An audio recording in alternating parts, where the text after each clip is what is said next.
Joining us now to talk more about that is the author of the article, Fred Dicker. And Fred, it's an interesting story, and I wonder, how does this it seems to me that on some level, making a crowd look big or bringing a lot of people together for some kind of an announcement is not all that unusual. I agree.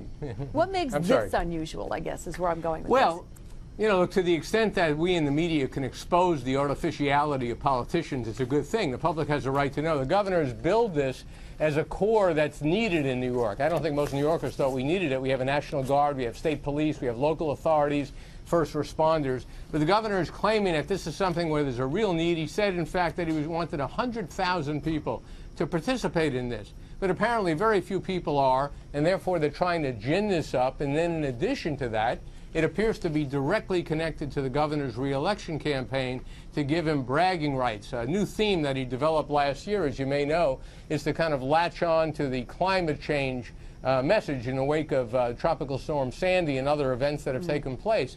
So all of a sudden, after 2 years of ignoring this kind of issue, last year he developed this and came up with this so-called core.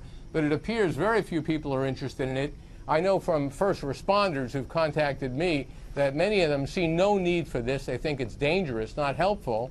But it looks like it's part of the overall big push, and that's what it is, Liz, to use state government to help the governor win re-election with as large a majority as possible. And when you read these emails, you see that top-level state officials are being given quotas to turn people out.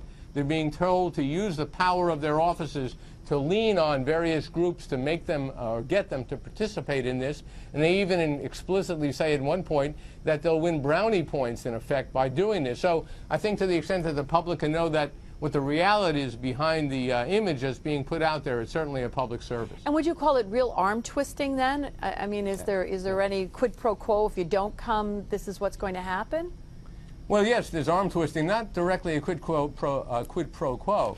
But these emails, Liz, went to the political appointees in these state agencies. Many of them sort of shiver in their boots when they get a directive from the governor's office, because the only reason they have their job is because of politics. And when they're told they're expected to come up with 10 people for each individual who received one of these emails, which is what the case was, you can be sure these political appointees went out there and did all they could to deliver on the quota that was being assigned to them. All right. I'm sure you're staying on top of the story, and I hope you'll continue to share it with us. I will. Thank you, Fred. Fred's on the radio live from the state capitol every weekday morning from 10 to 11 on Talk 1300 AM.